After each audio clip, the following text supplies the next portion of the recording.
Now, what's going on, everybody? Welcome back to another live. And so, I guess we're gonna have a nice discussion. Matter of fact, I think I might want to move and get somewhere where there's better lighting. I'm gonna move on this side.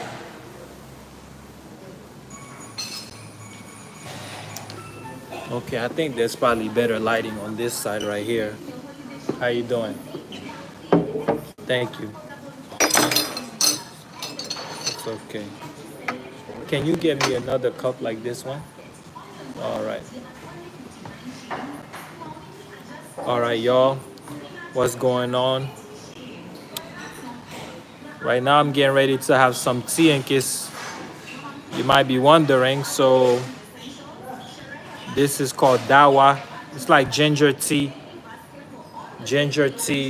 with cinnamon, garlic, and lemon. So, I'm getting ready to have some tea. But anyway, so as we have this conversation here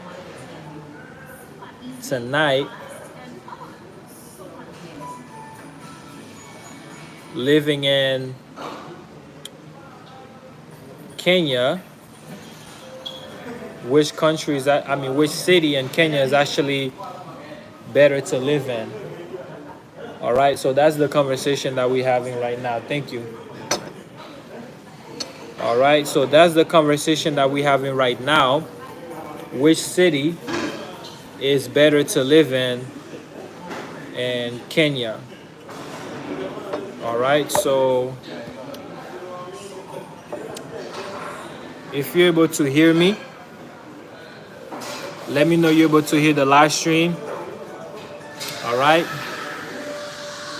as we dive into this conversation. If the live stream is coming out well, let me know that you're able to hear the stream. Okay? So,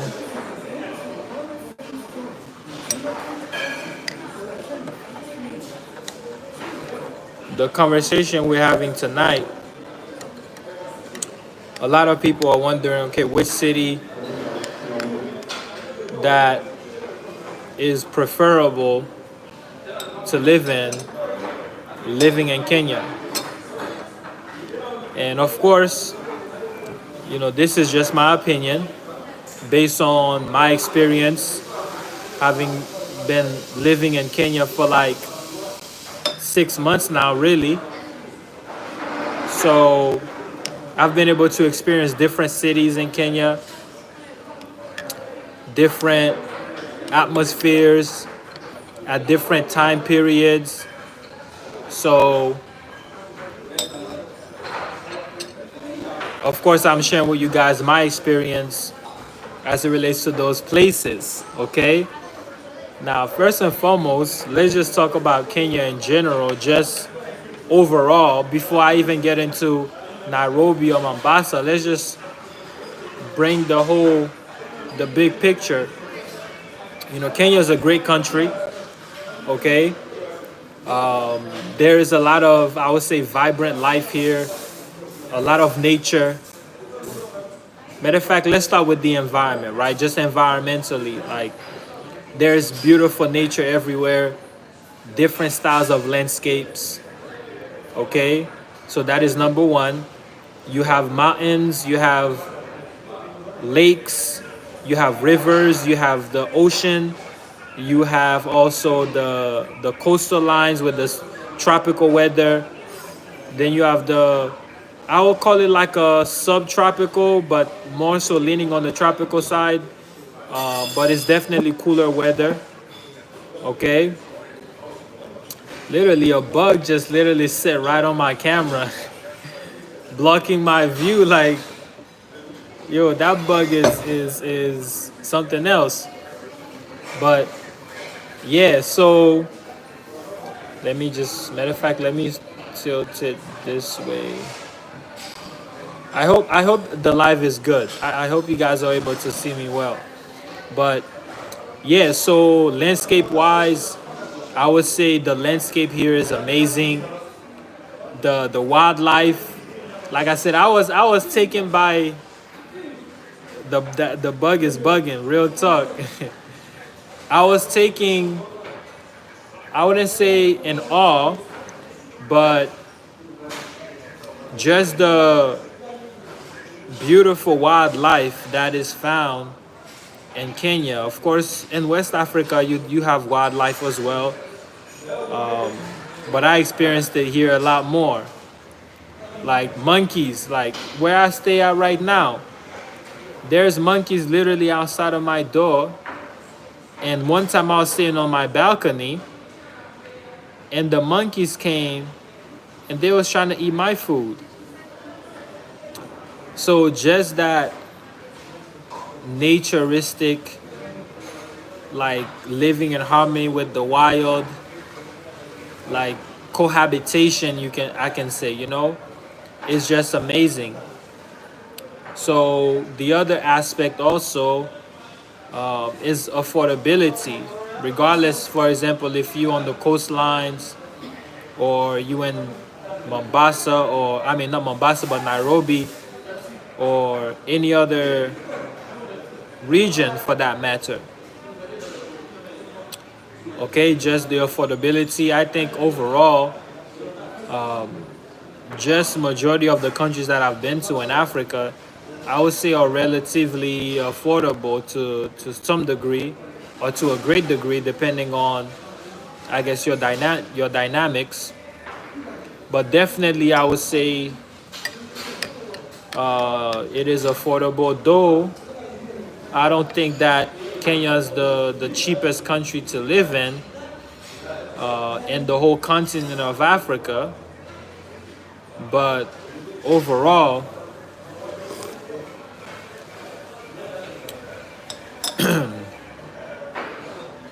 overall, it's good. All right. So this is garlic and ginger. So in terms of affordability, definitely, I would say that it's affordable. There's levels.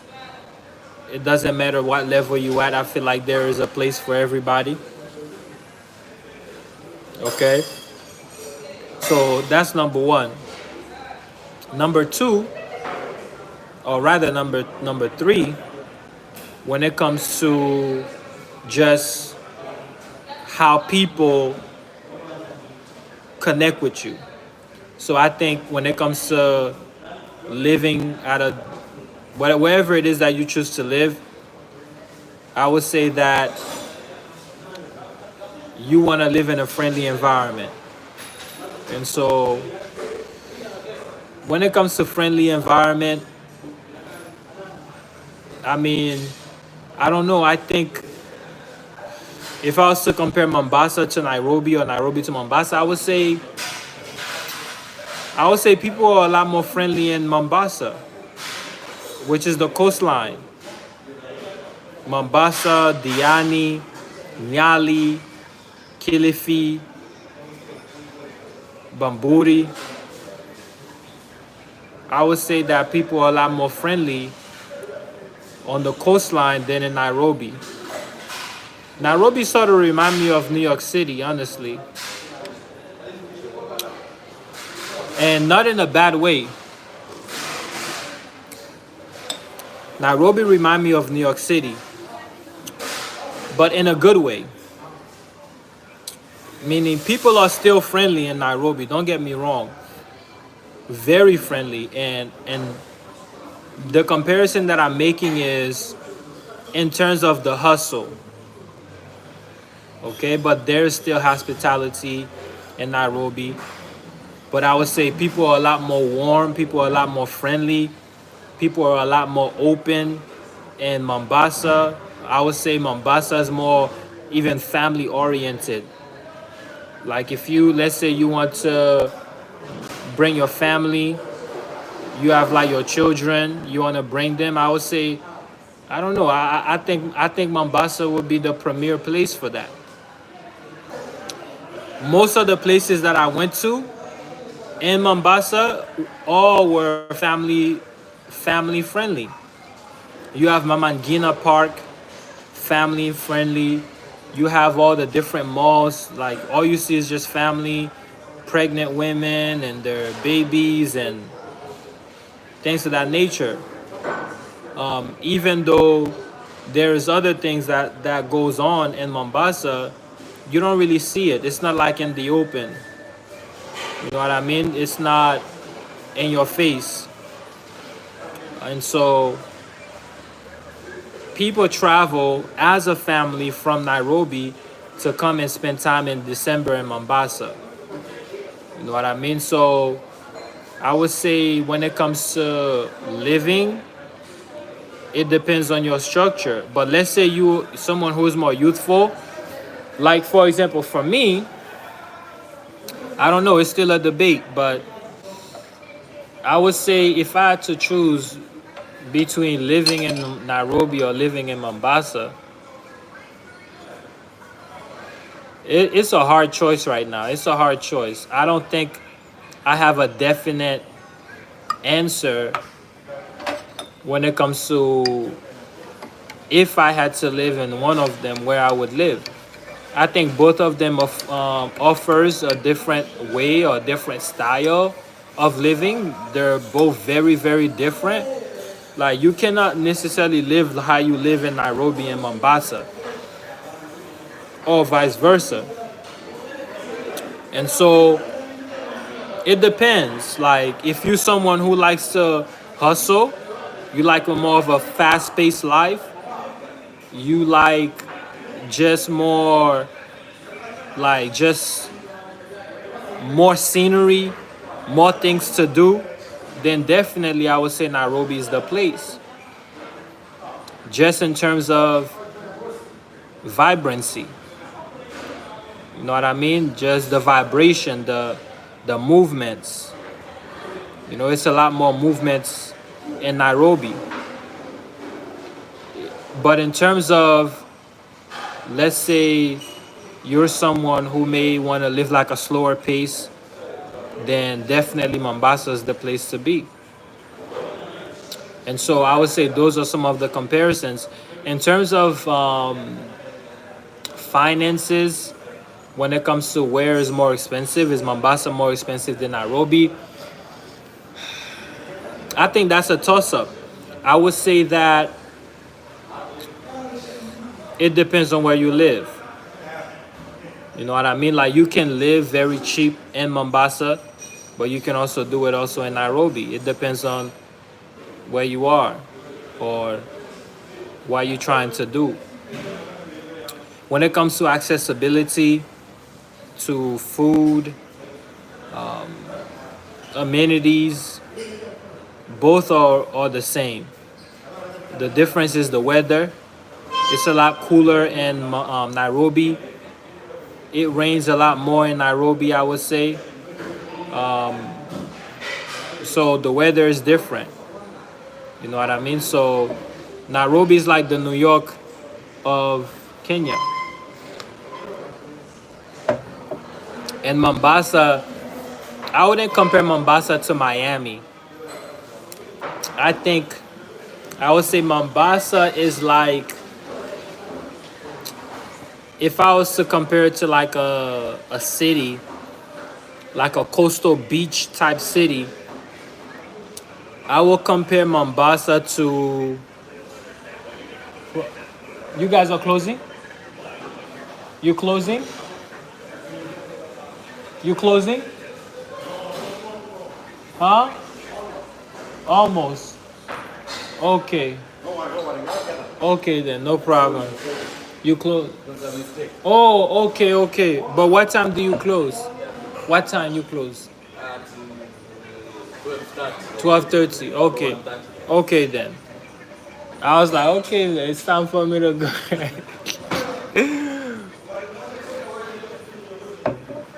So yeah, someone turned off the lights by accident.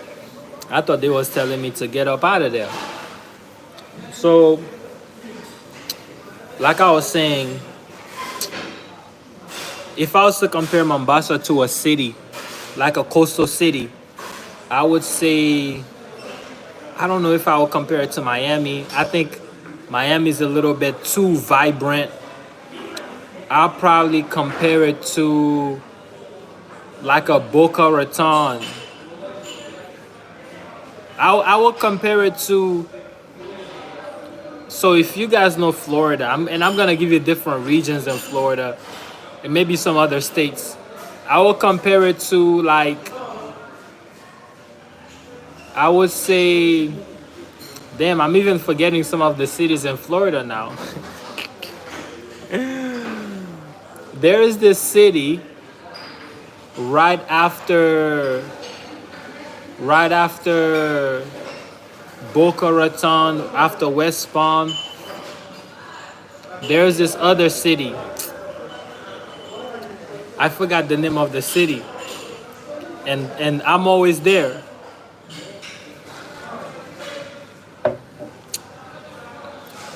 Port St. Lucie. That's the name. I will compare Mombasa to like Port St. Lucie / Jacksonville type vibe. You know what I mean? Like there's things going on, but it's not, you know. I'll compare it to that, like a Jacksonville, like a Port St. Lucie. I'll compare it to more like a Myrtle Beach. Those of you who know Myrtle Beach and South Carolina, I'll compare it to like a Myrtle Beach. You know, maybe like Savannah, probably. Maybe, you know what I mean? So it's not like a coastal region like a LA or like a Miami, you know, but it still has life, you know what I mean? So that's what I would compare it to.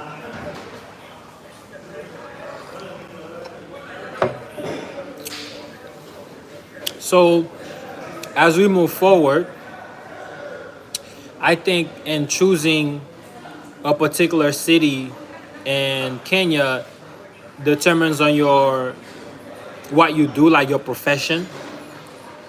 If you maybe is a family person, let's say you have like children, wife, kids, then all of these things, and also the interests of your children, if they have an opinion into your decision, you know what I mean? But for me, let's say if I was gonna raise family here, I don't know, I would probably choose Mombasa.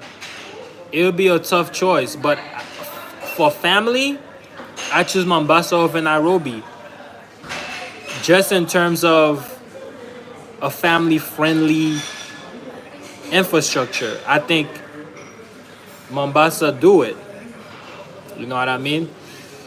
So, but overall though, Kenya is a beautiful place to be. It's a beautiful place.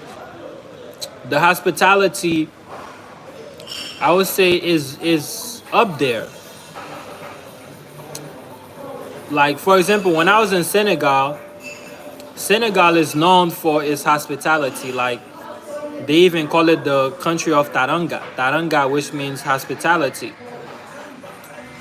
I would say that I have received just as much hospitable experiences in Kenya just as if I was in Senegal.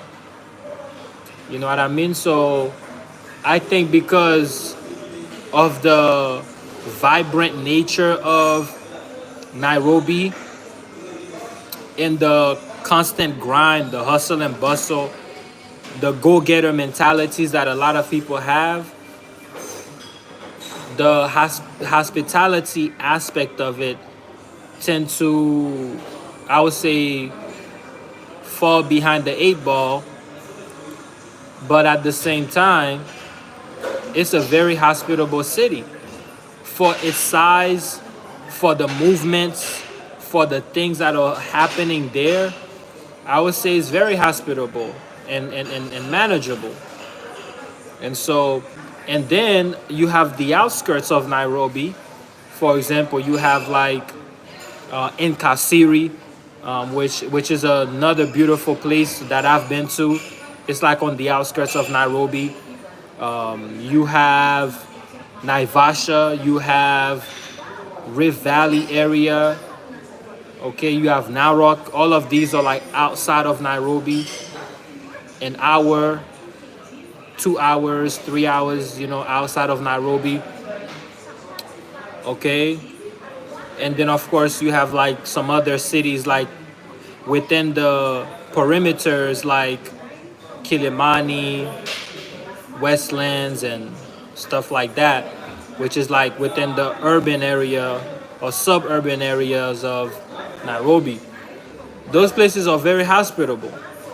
And so, like I said, my time in Nairobi, I kind of stayed away from all the movements unless I was working on a project or handling some things. I wasn't really in the melee.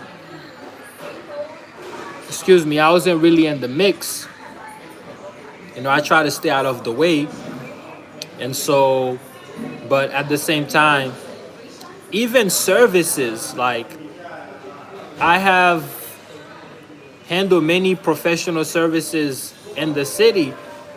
I mean, I'm sure, there are definitely scammers because there are scammers everywhere. But so far, I have not been in a situation where I felt like I was scammed or I was being scammed in Kenya. I'm not saying that it doesn't exist. Many people have experienced it before, but I'm speaking in terms of my experience. I thank God for it.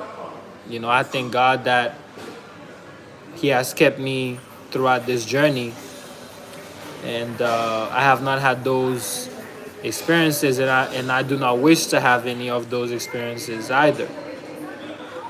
And so, in terms of professionalism, there's professionalism here as well. You know what I mean? And so now, like I said, granted, not every country is perfect. There is no such thing as a utopia. Excuse me. There's no such thing as a utopia. This idea of perfectionism and so on and so forth, the perfect place, the perfect environment. There's no such thing as that. Like, we live on this earth, you know what I mean? It's full of imperfect people. That's who we are. We have flaws, Yet at the same time, being able to have a level of law and order, a level of respect, a level of restraint and dignity, there's definitely that here. I mean, I've experienced some amazing things in Kenya. Like, I mean, of course, there was definitely a culture shock because everybody I mean, especially when you're not from a place, you tend to have like your own expectations and life experiences,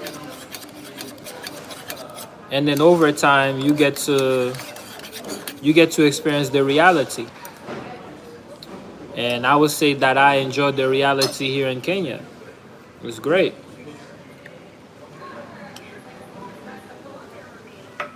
So, but one of the biggest shockers to me though was how westernized, and I'm using that word westernized in a very cautious way, like how modern, let me just put it this way, how modern, many of the places were. Never mind the term westernized. I would say how modern. You know what I mean? Like, I was shocked. It's like the adjustments was not so wide. So definitely but the culture is different than the states, especially when you go into the inner aspects of Kenya, where people are not really so much influenced by the social media. They're not influenced by TikTok. You really get to see the culture in its unique ways.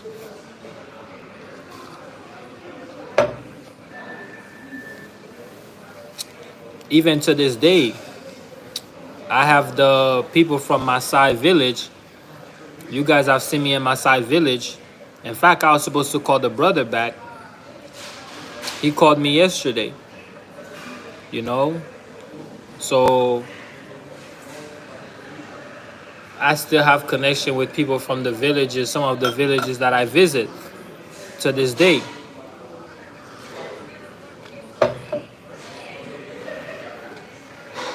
And so Africa is a beautiful continent. Many of the countries that I have been to, there is not one country so far that I would say that I would not live in. I would definitely live in Senegal. I would definitely live in the Gambia. I would definitely live in Morocco. I would definitely live in Egypt. And I would definitely live in Kenya. I don't know, I have not been to a place in Africa where there wasn't a factor in it that makes me want to live there. But, but I'm a traveler. I can say the same thing for when I lived in the States. Like, I have lived in a lot of places. Some people are very localized. I was not. From the time when I graduated high school, I was already traveling and wanting to live in different cities. You know what I mean? Like, wanting to explore. And I think anyone who travels, you have to have that unique way about you where that exploration, that desire to discover, to know, to cultivate. These are traits of travelers, and I cultivated those traits from when I was even way younger. Living in different cities, learning different cultures. Because even in America, there's so many different cultures. From the natives, having to live around natives, native Indians. Even to this day, up in Alabama, I still connect with some of my native friends living in on the reservations. To this day, we still communicate. You know what I mean? So that's another culture. That's another way of life. And so being in the countrysides and in the states, being in the cities, growing up, I've had Peruvian friends and Colombians. I've even had some Nigerian friends. To this day, off and on, I talk to some of my Nigerian friends that I knew even from high school. And so I think, Kixkeya Global Village, what you see is, in a unique way, me continuing to express those desires for explorations and learning culture, knowing culture, not just my culture, but the ways of life. And I think when we begin to operate in that realm, it allows for balance, it allows for understanding, it allows for to know that there is not just one way to live life. Like, imagine here in Kenya, there's like 47 different languages or tribes. You know what I mean? 47 different tribes. And each and every one of those tribes, they do things different. Like, they don't just have a way of life. Like, for example, the Kikuyu tribe, they believe that, life came from I think it's like 8 women. The 8 women, you know, I remember one of their names, which is Wanjiru. That's part of the origin story. That these 8 women, that's where life came from. You know what I mean?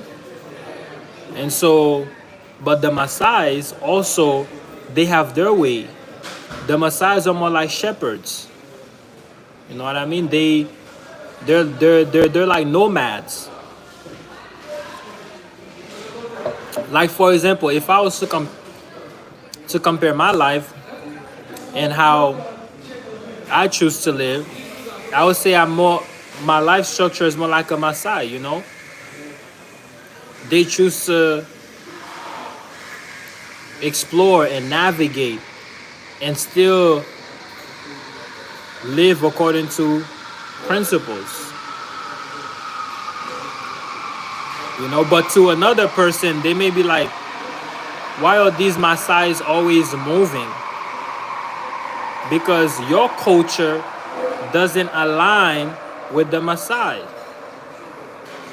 But then again, by traveling to different African countries, I begin to cross connect different cultures. Like for example, in the Gambia or in West Africa, from Senegal to Gambia to Burkina Faso and also Mali, around those regions, you have a tribe called Fulanis. Okay, these are also nomads, meaning they're shepherds. They look after the cows and the herd, and they travel. So if you were to, for example, ask people, well, where do Fulas come from? Some people would say that they actually came through out of Ethiopia many centuries ago. I've actually spoken to some brothers who even told me that's what they think, and they're Fulanis. Okay, but the idea or the common understanding amongst people in that region is that Fulas don't necessarily have like an origin in that space that they're occupying. They're travelers. So like for example, even the Maasai's, right? They're travelers within a particular region. Like they just travel within that region, right? Culturally speaking. While others, they're more just localized. You know what I mean? Like just localized within a set place. And so that's the thing, like just the different ways of life and the different cultures. One of the greatest epiphanies that I came to realization of is you have to align within the unique structure of what you was designed to be. And living or growing in the West, I think for a lot of people, having to come to that established understanding, it takes a lot, because once you come to the knowing of yourself, it may not necessarily align with a lot of other things. And sometimes the tendency is to conform. And so I think once you begin to accept yourself and understand that just like the Maasai's, just like the Fulas, just like the Wolof, just like the Igbos, all these different tribes from different places, just as they have a unique heart culture, is the same way that even if you didn't grow up in that you yourself as an individual also have a unique heart culture. And though you may be in an environment with others, it could be brothers, it could be sisters, it could be neighbors, it could be your heart culture may not necessarily be their heart culture. But I think the difficulty comes in is accepting people and their culture and their cultivation for who they are in their unique way. And I think that's the hard truth for a lot of individuals to accept. Is to accept the reality that, okay, this person is not like you, though you may live in the same environment. So they don't have to necessarily do things how you do it. Or you may not necessarily have to do things as they do it. You know what I mean? So long as there is principle. And so that's like one of the greatest epiphanies for me.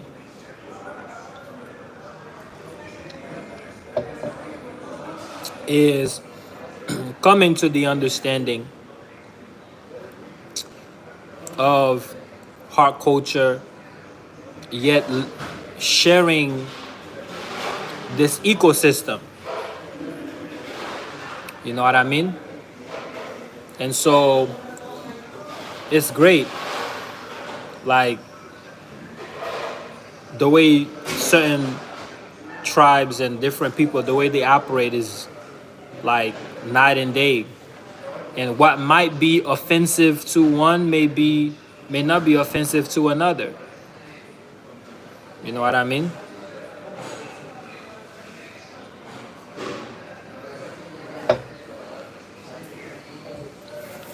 So once again, y'all, I think it was great for me to come on live and really have this conversation.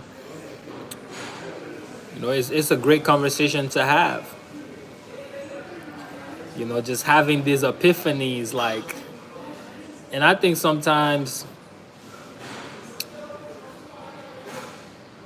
you know, growing up in the States, you know, people tend to definitely have like a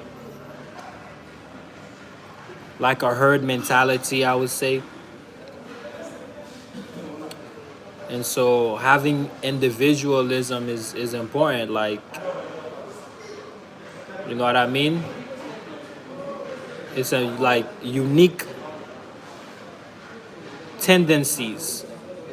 Accepting your unique tendencies. You know, like accepting yourself for who you are. Believing in yourself is very important. Can you imagine, like, for example, for me, if I waited for everybody to want around me to want to travel, to say, okay, well, I'm gonna wait for all of you to desire to travel, then I will travel when you want to travel. You see what I mean? Not everyone would want to travel. Not everyone would want to come to Africa. They may have a different mentality about Africa than I do. So not everyone want to go to Central America or Costa Rica or the Caribbean.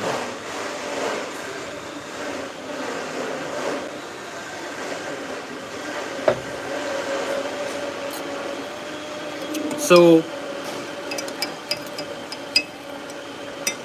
the reality is, understand that we all live in an ecosystem, or we share an ecosystem. Yet within that ecosystem that is shared, there are unique cultures. And standing firm on your culture while respecting the ecosystem is the way of life. And so, because the ecosystem is what is shared, so it has to be respected. Yet, I don't have to conform to another's culture while I have my own. And we're talking about heart culture, mental culture. And so, and I think those are some of the deepest struggles I think a lot of people face living in America. And I would say those were some of the struggles that I faced, because people expected me to conform to their ways. And a lot of other people face those issues. You know what I mean? And so the reality is we all can share an ecosystem. We can cultivate the ecosystem and nurture the ecosystem while being unique and not have the herd mentality. You know what I mean? Like, I think sometimes a lot of that comes from sitting in the classroom. Because when you're in the classroom, everybody has to have the same answers. Because there's only one answer sheet. The answer can either be A or B, or all of the above. The answer can either be 20, 30, or whatever the answer is, X. Whatever X is, let's come to solve X. At the end of the day, everybody that gets 100 on the mathematical problems, they all got the same answers. And I think sometimes growing up in that type of environment where everybody had to have the same answers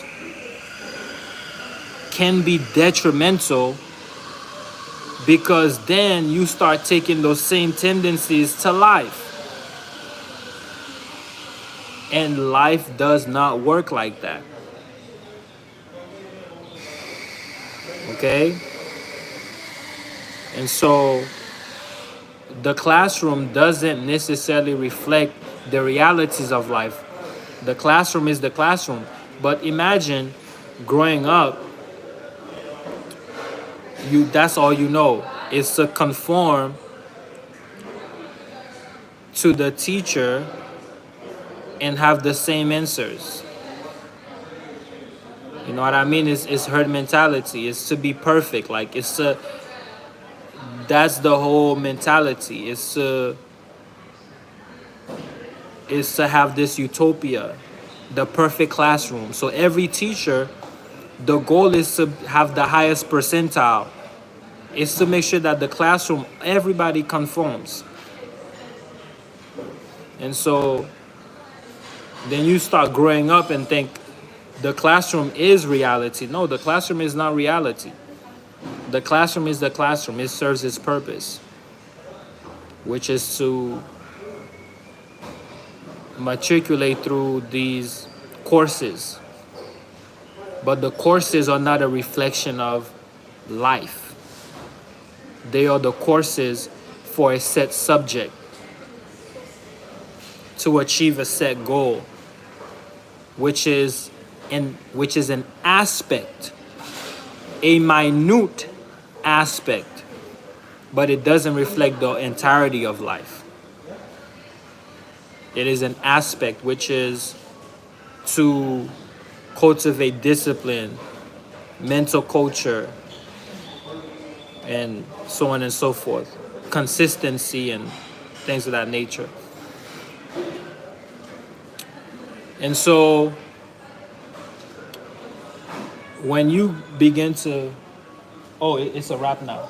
No, that's not. Okay. Go on. Okay. I'll let you know. Okay. So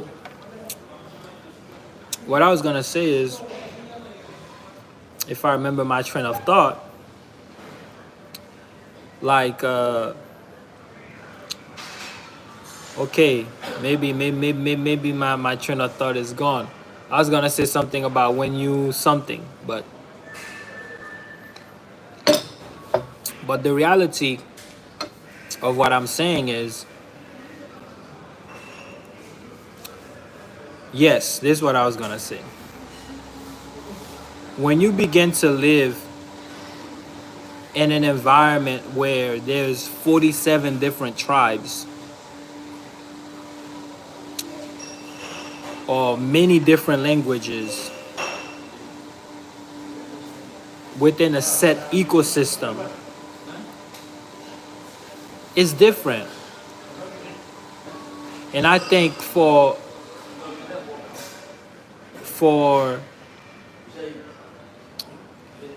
a lot of people,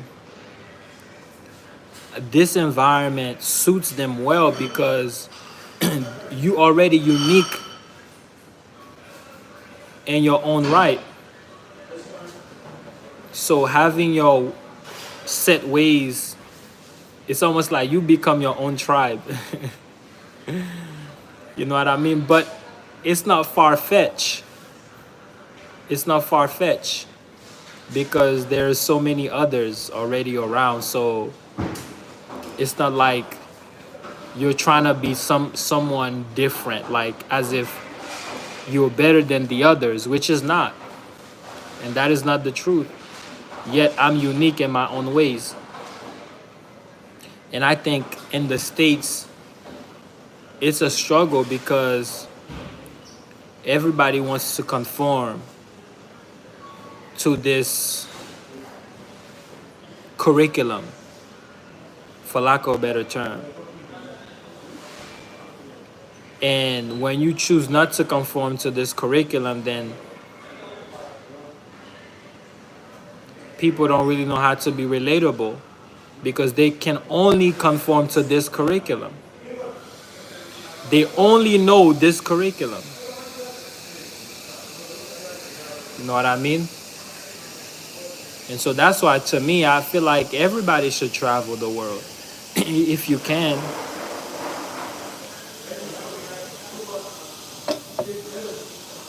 Or educate yourself. You know what I mean? It allows you to be settled within your heart culture.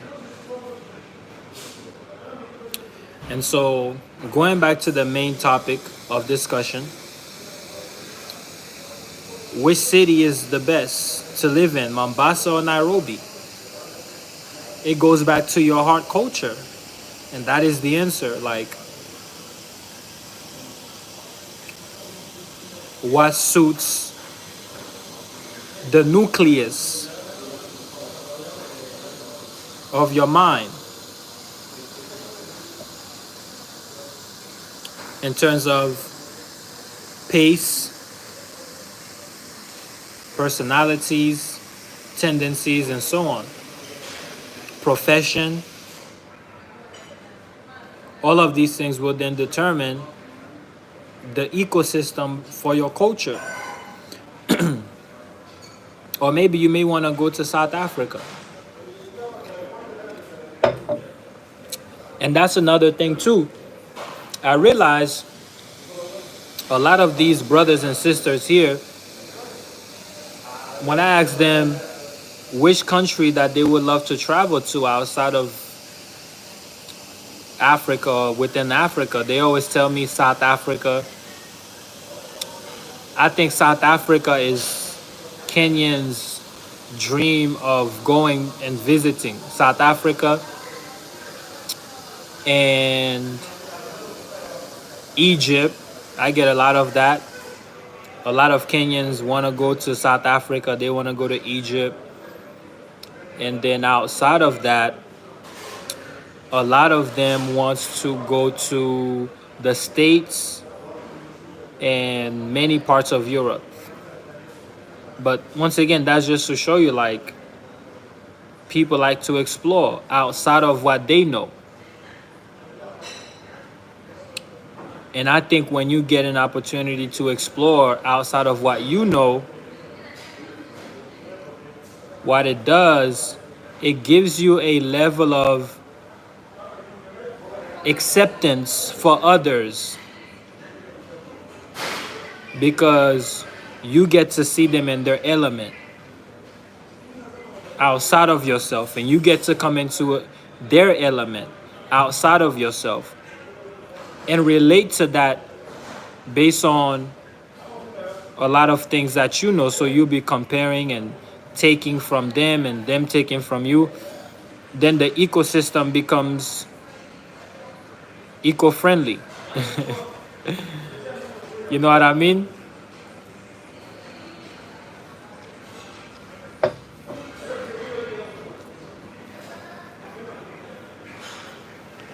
So, guys, I'm about to wrap up this live. I'm almost done with my ginger tea, by the way. This is ginger, lemon, cinnamon, garlic, and honey. It's called dawa. Dawa means medicine. This is called dawa, which means medicine.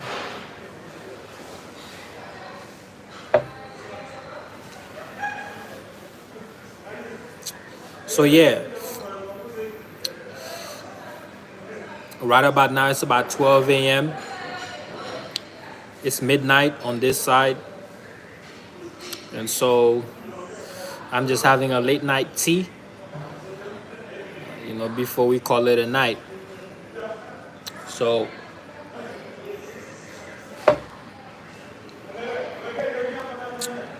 I'm gonna show you guys. Let me see what the price is on this. See if I can show you guys the price. Okay, so the price of this is 250 bob. The price of this dawa is 250 bob,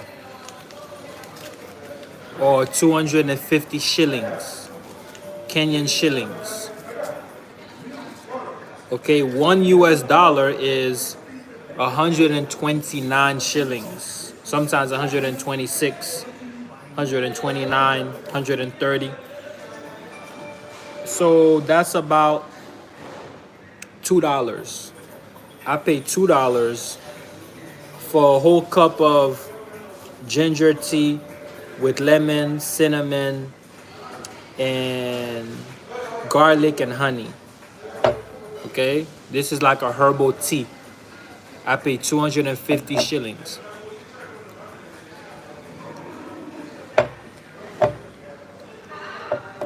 So I'm gonna finish this. But yeah, guys, thank you for watching the live stream. Don't forget to give it a thumbs up.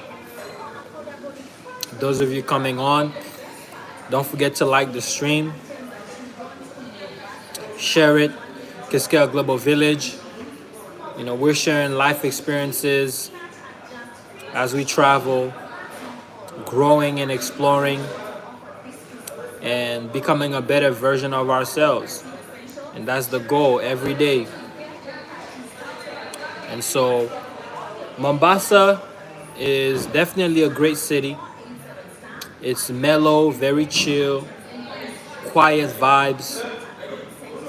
I would say Mombasa, as far as personality wise, it reminds me of like people from the coastal lines of California, like the LA vibe. It's like, okay, we're wrapping up. Okay, all right then. Okay, then no problem. So because I'm doing mobile pay, I'm gonna wrap it up right now so I can pay you. No, you must rejoin. Let me wait. Okay. I'll wait for you. Okay then. All right. Let me just finish.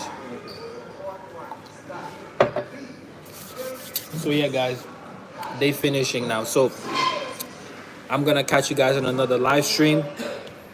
Thank you for watching. Don't forget to like, share, and subscribe. Support the movement, Kixkeya Global Village. You can find me on Instagram at Kixkeya Global. The same thing on Facebook, Kixkeya Global or Kixkeya. You can DM me and maybe have some conversations. But let's continue to grow and explore and cultivate mental, physical, spiritual culture and have fun, enjoy life, and grow families and build forward. And so, thank you guys once again. Peace.